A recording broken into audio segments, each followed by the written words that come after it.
The rain hammered against the windows of Murphy's Tavern as Marcus stepped inside, shaking droplets from his expensive coat. The warm glow of amber lights and the smell of hearty food welcomed him after a long day of corporate meetings. He loosened his tie and surveyed the cozy pub, noting the worn wooden tables and the cheerful chatter of locals enjoying their evening. Behind the bar stood a woman with auburn hair pulled back in a practical ponytail, her sleeves rolled up as she efficiently served drinks to a group of construction workers. She wore no makeup, and her simple black apron was stained from a busy shift. When she looked up and caught his eye, there was no flirtatious smile or batting of eyelashes, just a straightforward nod of acknowledgement. Marcus had been set up on countless blind dates by well-meaning friends and colleagues. Each time he was promised meetings with stunning socialites, fashion models, or ambitious career women who looked like they belonged on magazine covers. Tonight was supposed to be different.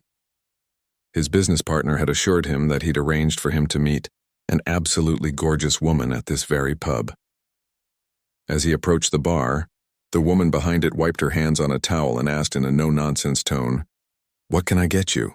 Her voice was warm but practical, with a slight Irish accent that suggested she'd grown up in this neighborhood. "I'm actually supposed to meet someone here," Marcus said, glancing around the pub. "A woman my colleague arranged for me to meet. She should be here by now." The barmaid's eyebrows raised slightly and she let out a small laugh. "Would that be Danny who set this up?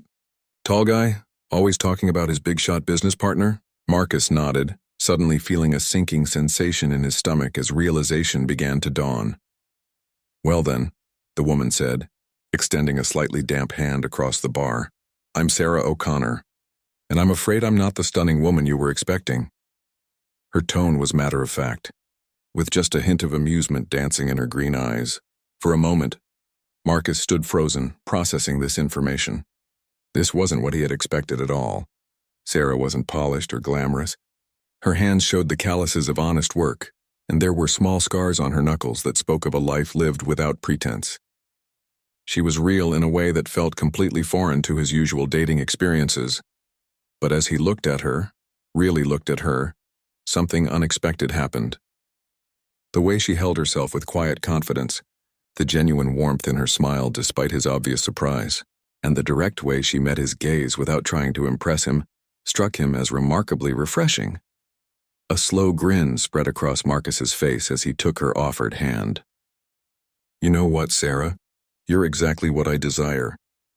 The words surprised him as much as they seemed to surprise her. For the first time in years, he felt genuinely intrigued by someone he'd just met. Sarah pulled her hand back and studied him with curious eyes. "Is that so? Well, I've got about 3 more hours left on my shift, so if you're planning to stick around, you'd better order something stronger than charm." Marcus laughed, a real laugh that came from somewhere deep in his chest. "I'll take a pint of whatever you recommend. And maybe you can tell me how Danny convinced you to meet his insufferable business partner." As Sarah pulled his drink, she began to share the story of how Danny, a regular customer who'd become a friend over the years, had pestered her for weeks about meeting his colleague. She'd finally agreed, partly to stop his nagging and partly out of curiosity about the man Danny described as successful but completely hopeless with women. Marcus found himself settling onto the bar stool, completely forgetting about the elegant restaurant reservation he'd made, or the carefully planned conversation topics he'd rehearsed. Instead, he watched Sarah work, admiring the easy way she bantered with customers and handled the controlled chaos of a busy evening shift. The construction workers at the end of the bar called for another round, and Sarah moved to serve them with the same friendly efficiency she'd shown him. Marcus noticed how she remembered everyone's usual orders and asked about their families with genuine interest. This wasn't someone performing for tips. This was someone who genuinely cared about the people in her community. When she returned to his section of the bar, Marcus found himself asking about her life, her work, and her dreams with a curiosity that felt different from his usual first-date small talk. Sarah answered his questions honestly, sharing that she'd been working at Murphy's for 3 years while studying part-time to become a social worker. "Most people think tending bar is just about pouring drinks," she said, wiping down glasses as she talked. "But you end up being part therapist, part referee, and part friend to people who just need someone to listen. It's good practice for what I want to do eventually." As the evening wore on, Marcus realized he hadn't checked his phone once or worried about making the right impression. He was simply enjoying the conversation with this straightforward, unpretentious woman who had no idea about his wealth or status and seemed completely uninterested in impressing him. 3 weeks had passed since that rainy evening at Murphy's Tavern, and Marcus found himself returning more frequently than he cared to admit. Each visit felt like a small rebellion against his carefully structured life of board meetings, 5-star restaurants, and social obligations that left him feeling hollow.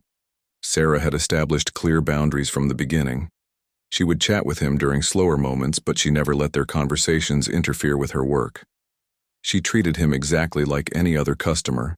No special attention, no flirting, just the same friendly professionalism she showed everyone else. Somehow, this made Marcus even more drawn to her.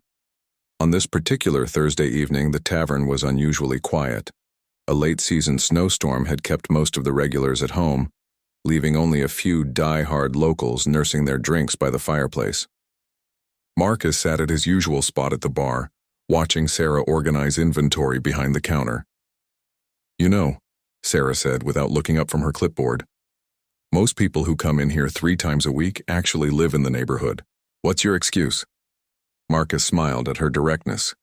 Over the past few weeks, he'd shared carefully edited versions of his life, mentioning his work in business but never specifying that he owned a multi-million-dollar consulting firm, talking about his apartment but never mentioning it was a penthouse overlooking the city. "Maybe I like the atmosphere," he said. "Or maybe I enjoy talking to someone who doesn't want anything from me." Sarah glanced up at that, her green eyes studying his face with an intensity that made him slightly uncomfortable. "Everyone wants something, Marcus. The question is whether they're honest about what it is." Before he could respond, the tavern door burst open, bringing a swirl of snow and a man Marcus didn't recognize. The stranger was clearly drunk, stumbling slightly as he made his way to the bar. His clothes were expensive but rumpled, and there was something predatory in the way his gaze immediately fixed on Sarah. "Well, well," the man slurred, settling onto a stool 2 down from Marcus. "What have we here? A pretty little barmaid all alone on a snowy night." Sarah's demeanor changed instantly. Her friendly warmth disappeared, replaced by a cool professionalism that Marcus had never seen before. "Good evening, sir. What can I get you?" "How about your phone number for starters?" the man said, leaning across the bar in a way that invaded Sarah's personal space. "Come on, sweetheart, don't be shy. I can make it worth your while."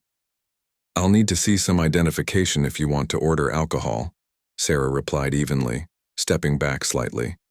"And I keep my personal life separate from work." The man's face darkened at her rejection. "Listen here, you little—" He reached across the bar, trying to grab Sarah's wrist. Marcus was off his stool before he consciously decided to move. "I think the lady made herself clear," he said, his voice carrying the authoritative tone he used in hostile business negotiations. "Maybe you should find somewhere else to drink tonight." The drunk man turned, sizing up Marcus with bleary eyes. He was bigger than Marcus, with the thick build of someone who'd played football in college and hadn't completely let himself go. "And who are you, her boyfriend? This is between me and the pretty lady." "Actually," Sarah interjected firmly, "this is between me and someone who needs to leave my establishment. Now." Her hand moved to something beneath the bar. Marcus assumed it was either a phone to call the police or some form of protection. The tension in the room was palpable. The few other customers had stopped their conversations and were watching the scene unfold. Marcus could feel his heart racing, not from fear but from a protective instinct he hadn't experienced in years. "Look, friend," Marcus said, keeping his voice steady, "you're clearly having a rough night. Why don't you let me call you a cab? No harm done." For a moment, it seemed like the situation might diffuse peacefully. Then the drunk man made a mistake. He lunged forward, trying to grab Sarah again, this time with more aggression. Marcus moved without thinking. Years of staying in shape with personal trainers and the adrenaline of genuine anger combined as he intercepted the man's arm and twisted it behind his back in a hold he'd learned in corporate self-defense classes. "That's enough," Marcus said quietly, applying just enough pressure to make his point clear. "You're going to walk out of here quietly, or Sarah's going to call the police and press charges for assault. Your choice."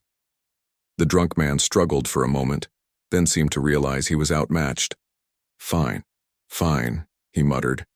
Wasn't worth it anyway. Marcus released him and stepped back, staying between the man and Sarah until he stumbled out into the snow, muttering curses under his breath. The tavern fell silent except for the crackling of the fireplace. Sarah stood behind the bar, her face pale but composed. The other customers gradually returned to their conversations, but Marcus could feel their curious glances.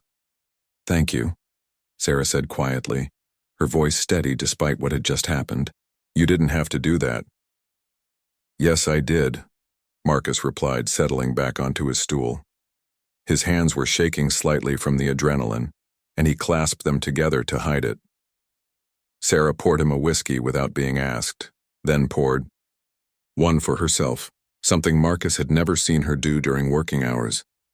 "Two unexpected nights in expensive suits," she said, raising her glass with a small smile that didn't quite reach her eyes. As they drank, Marcus realized something had shifted between them. The careful distance Sarah had maintained was still there, but there was something new as well, a recognition that he'd been willing to put himself at risk for her without expecting anything in return.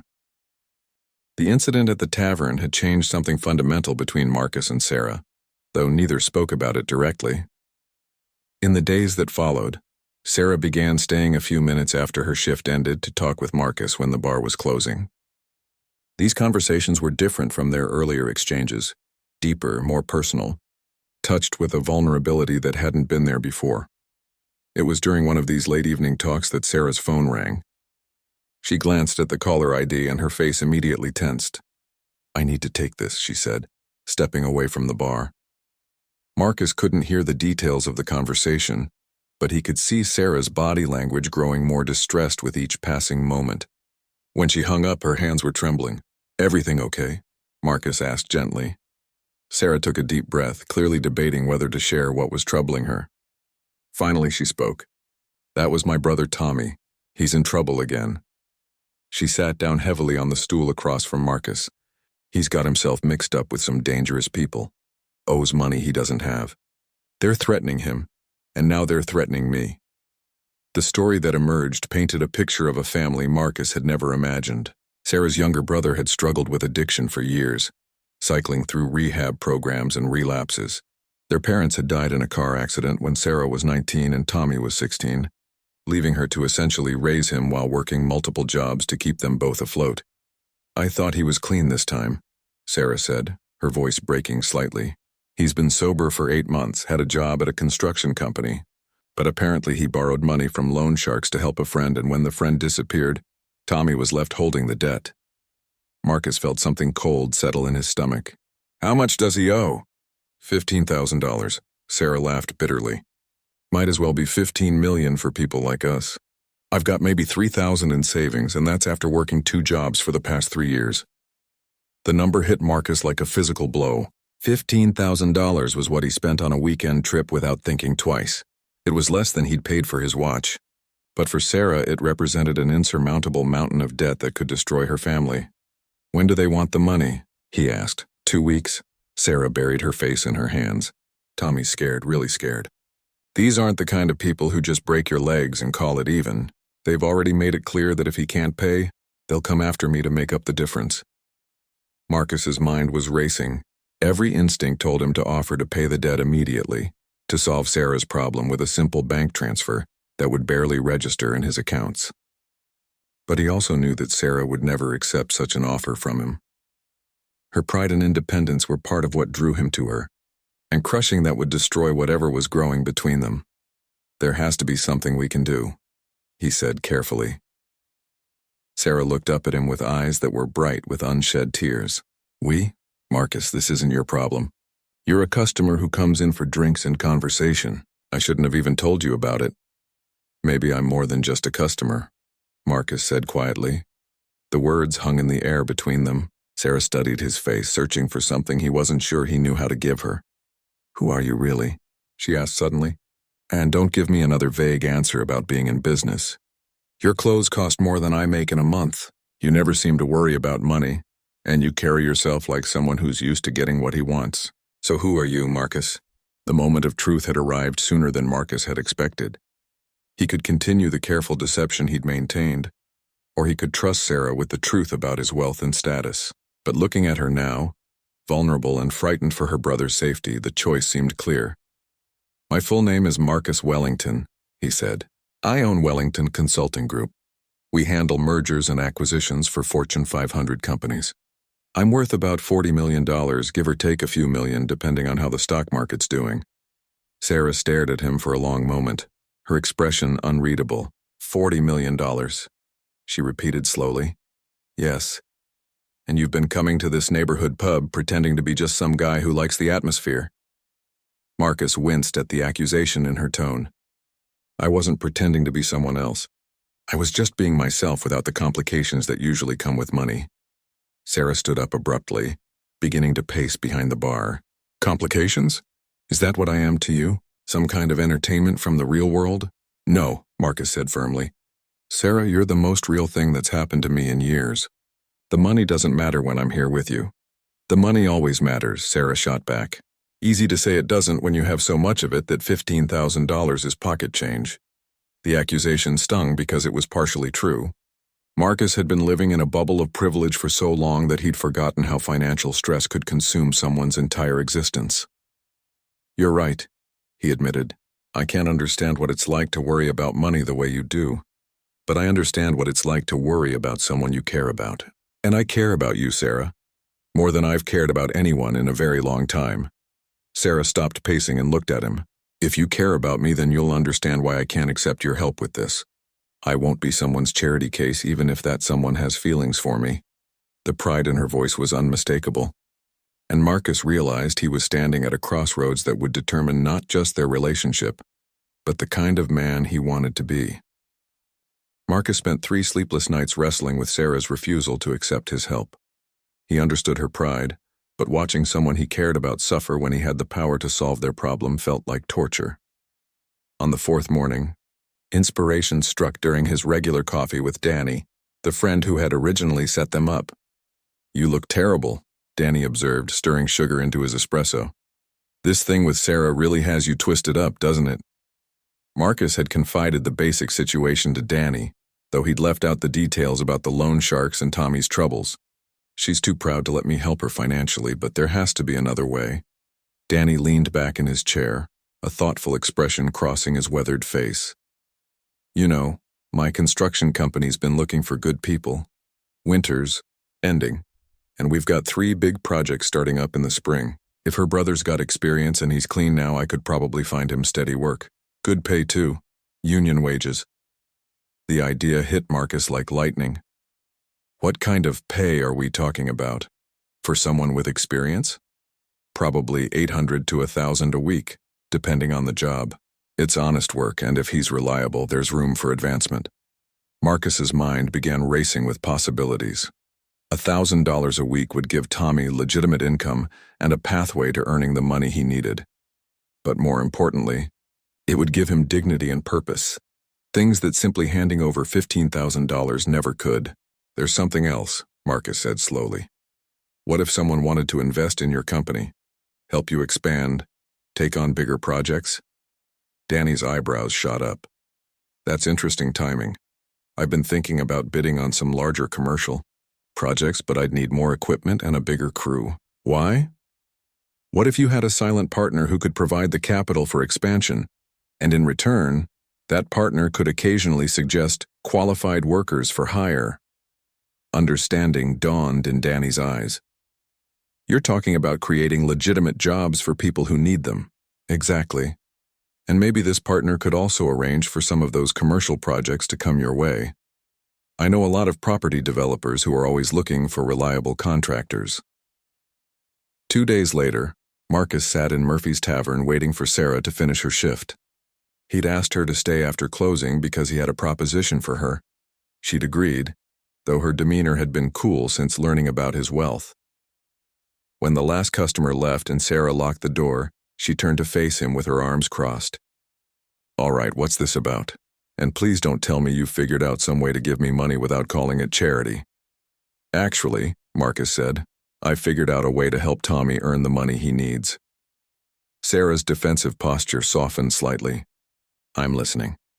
Marcus explained Danny's construction company and the possibility of steady, well-paying work for Tommy.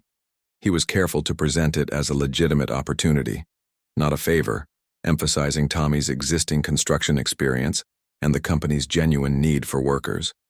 "800 to 1,000 a week?" Sarah repeated, hope creeping into her voice. "That's more than Tommy's ever made. It's honest work, and Danny runs a good company. He treats his people fairly." Marcus paused, knowing the next part would be more difficult to explain. "There's one more thing. Danny's been wanting to expand his business, and I've offered to invest in the company as a silent partner." Sarah's eyes narrowed. How convenient. "Sarah, this isn't charity disguised as business. Danny's company is profitable and growing. It's actually a smart investment. The fact that it might help your brother is just a bonus." For several minutes, Sarah was quiet, clearly weighing the offer. Marcus could see the internal battle playing out on her face, her desire to help Tommy warring with her suspicion of Marcus's motives. "Why?" she finally asked. "Why go to all this trouble? You could have any woman you want. Why are you so invested in helping me and my mess of a family?" Marcus took a deep breath, knowing this was his chance to be completely honest. "Because in 34 years, you're the first person I've met who saw me as just Marcus, not Marcus Wellington with all the money and status attached. You liked me when you thought I was nobody special. You challenged me, made me laugh, treated me like a human being instead of a bank account." He stood up and moved closer to her, but not close enough to invade her space. "When I'm with you, I remember who I used to be before the money changed everything. You make me want to be better than I am." Sarah's eyes glistened with unshed tears. "And what happens when this honeymoon phase wears off? When you get bored of playing in the real world and want to go back to your penthouse and five-star restaurants?" "I don't know," Marcus admitted. "I can't promise you the future, but I can promise you that what I feel for you is real. And I can promise that this job offer for Tommy is legitimate, regardless of what happens between us." Sarah was quiet for a long time, staring out the tavern's front window at the empty street. Finally, she spoke. "Tommy needs to earn this himself. If he gets the job, it has to be because he's qualified and reliable, not because of his connection to me." "Agreed. And you and I need to figure out how to navigate this huge difference in our backgrounds before we can move forward." Also agreed. Sarah turned back to him, and for the first time since learning about his wealth, she smiled genuinely. "All right then. Let's see if my brother is ready to get his life together for real this time." As Marcus walked Sarah to her car that night, he felt something he hadn't experienced in years. The satisfaction of solving a problem without simply throwing money at it. Whether Tommy would succeed at the job remained to be seen. But at least now he had a real chance to earn his way out of trouble with dignity and tact. 6 months later, the changes in all their lives were remarkable. Tommy had not only kept his job but had been promoted to crew leader, just as Danny had predicted. He'd moved into his own apartment, started attending AA meetings regularly, and was even dating a woman he'd met at the community center. The transformation from the desperate, frightened man Sarah had worried about was so complete that sometimes she had to remind herself it was real. Danny's construction company had grown significantly with Marcus's investment, taking on larger projects and hiring more workers. The partnership had evolved into a genuine friendship, with Marcus learning about the construction business and Danny gaining insights into corporate strategy. More importantly, Danny had quietly hired 3 other people who needed second chances, creating a model that was both profitable and socially responsible. For Marcus, the changes were more subtle but equally profound. He'd begun spending less time at expensive restaurants and exclusive social events, finding more satisfaction in quiet evenings at Murphy's Tavern, or helping with community projects that Sarah was involved in through her social work studies. His relationships with his wealthy friends had grown strained as he realized how shallow many of those connections were. But it was his relationship with Sarah that had undergone the most complex evolution. They'd grown closer over the months, sharing more personal stories and deeper conversations. Yet the question of their different backgrounds remained a constant undercurrent. sometimes creating tension neither knew how to resolve. On a warm spring evening, as Sarah was preparing to close the tavern, Marcus made a decision that had been months in the making. "I've been thinking about what you said," he told her as she wiped down the last table, "about whether I'd get bored of the real world and want to go back to my old life." Sarah looked up from her work, noting the seriousness in his tone. "And?" "I want to sell my company." The words hit Sarah like a physical blow. She stared at him, cloth still in her hand. "What?" "Not all of it," Marcus clarified quickly. "I want to sell controlling interest to my partners and step back from day-to-day operations. I'd keep enough shares to maintain a good income, but I wouldn't be running the show anymore." Sarah sat down heavily on a nearby chair. "Marcus, that company is your life. It's everything you've worked for." "No," he said, moving closer to her. "It was everything I worked for before I met you. Before I remembered what actually matters." "And what matters?" Sarah's voice was barely above a whisper. "Building something real with someone I love, using whatever talents I have to make a difference in people's lives, not just to accumulate more wealth. Being part of a community instead of floating above it." The word love hung in the air between them the first time either had spoken it aloud. Sarah felt tears welling in her eyes, but she fought them back. "What would you do? If you sold the company?" Marcus sat down across from her, his hands clasped together. "I've been talking to some people about starting a non-profit organization. Something that helps people like Tommy get back on their feet. Job training, placement services, small business loans. Danny thinks there's a real need for it, and I have the resources and connections to make it work." "That sounds wonderful," Sarah said, and she meant it. "But Marcus, you can't redesign your entire life around me. What if we don't work out? What if we do work out?" Marcus interrupted gently. "Sarah, I've never been more certain of anything in my life.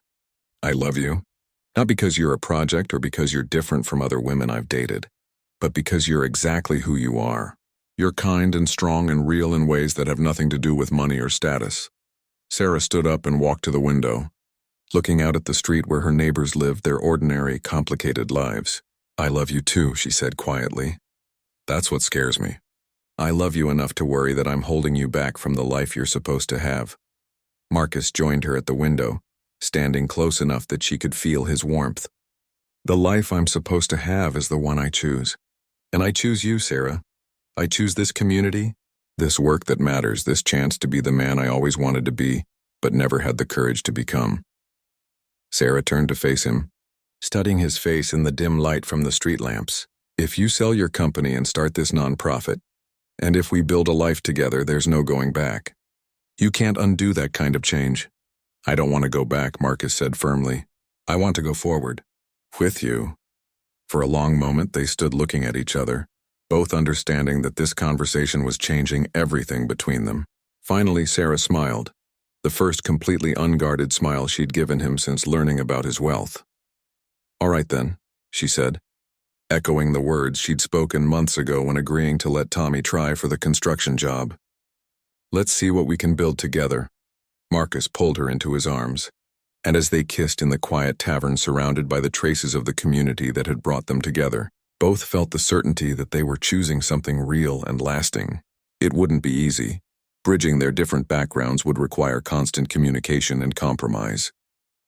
But they'd already proven they could solve problems together, support each other through difficulties, and build something meaningful from unexpected beginnings. 3 months later, the Wellington Foundation held its grand opening in a renovated building just 6 blocks from Murphy's Tavern. Sarah had finished her social work degree and became the foundation's first program director. Tommy spoke at the opening ceremony about second chances and the dignity of honest work. Danny's construction company had grown to employ 47 people, many of whom were foundation graduates, and Marcus, for the first time in his adult life, went to sleep each night knowing he'd spent his day making the world a little better for people who truly needed help. The barmaid, who wasn't the stunning woman he'd requested, had turned out to be exactly what he'd needed to become the man he'd always wanted to be. Tommy O'Connor arrived at Danny's construction site on a gray Monday morning, his hands shaking slightly from nerves rather than withdrawal. Sarah had driven him there herself, wanting to make sure he actually showed up. Marcus waited in his car across the street, fighting the urge to interfere while watching this crucial moment unfold. The first week was touch and go. Tommy was out of practice, and the physical demands of construction work left him exhausted and sore. But Danny was patient, pairing him with experienced workers who helped him remember skills he'd learned years ago. More importantly, Tommy began to remember what it felt like to earn an honest day's pay. Sarah called Marcus every evening with updates, her voice gradually shifting from cautious optimism to genuine pride as Tommy proved himself reliable. He showed up on time, worked hard, and stayed sober despite the stress. By the end of the second week, Danny pulled Marcus aside during one of his visits to check on the business. "Your girl's brother is a good worker," Danny said, wiping grease from his hands with a rag. "Reminds me of myself when I was starting out, hungry to prove himself, willing to learn. If he keeps this up, I'll make him a crew leader by summer." The news filled Marcus with a satisfaction that surprised him. Success in business had always been measured in profit margins and market share. But Tommy's small victory felt more meaningful than any deal Marcus had ever closed. However, not everything was progressing smoothly. The loan sharks Tommy owed money to had grown impatient, and their threats were escalating. One evening, as Sarah was closing the tavern, two men approached her in the parking lot. "You're Tommy O'Connor's sister," the larger man said. It wasn't a question. Sarah kept walking toward her car, keys ready in her hand. "I don't know what you're talking about." "Sure you do, sweetheart. Your brother owes our boss money, and he's been playing hard to find. But we found you instead." The second man stepped closer, blocking her path to the car. "Here's how this works. You've got 1 week to come up with 15 grand, or we start collecting in other ways." Sarah's heart pounded, but she kept her voice steady. "My brother's working. He'll pay what he owes." 1 week, the first man repeated. "And tell Tommy that hiding behind his sister's skirts won't save him much longer." They disappeared into the night, leaving Sarah shaken and frightened. She sat in her car for 20 minutes before her hands stopped trembling enough to drive home. The next evening, Marcus noticed immediately that something was wrong. Sarah was jumpy, distracted, and kept glancing at the tavern's front door as if expecting trouble. "What happened?" he asked during a quiet moment. Sarah hesitated, then told him about the encounter in the parking lot. Marcus felt anger surge through him. Not the controlled anger he used in business negotiations, but something primal and protective.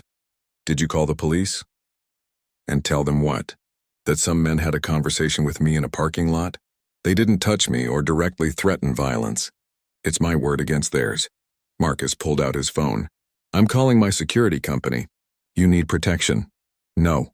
Sarah's voice was firm. "That just escalates things and makes it obvious that someone with money is involved. These people aren't stupid. Then what do you suggest? Wait for them to hurt you?" Sarah's eyes filled with tears of frustration. "I don't know.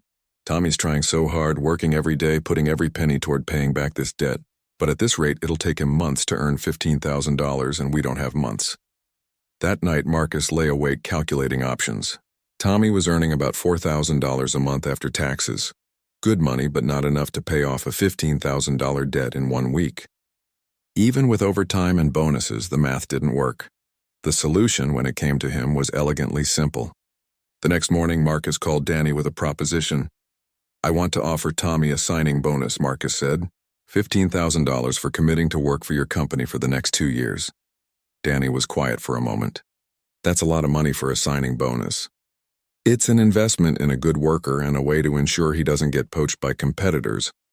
Plus, if he breaks the contract early, he has to pay back the bonus. It protects your investment in training him. And if he can't pay it back, then he works it off at a reduced wage until the debt is clear. It's all perfectly legal and legitimate."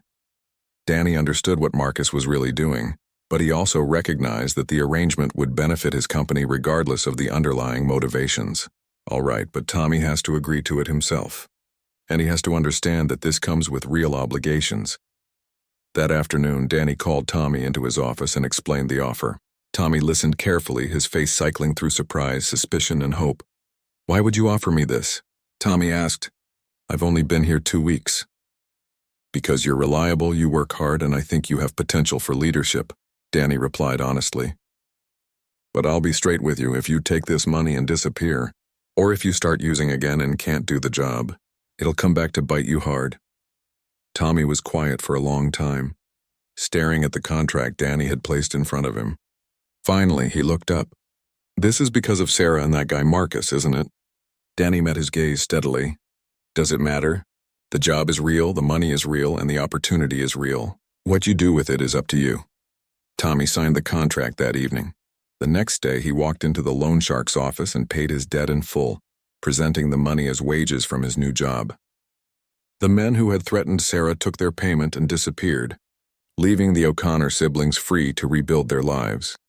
Sarah learned about the signing bonus from Tommy, who told her everything despite Marcus's request that the arrangement remain private. That night, she confronted Marcus at the tavern, her emotions a mixture of gratitude, anger, and something deeper. "You did it again," she said.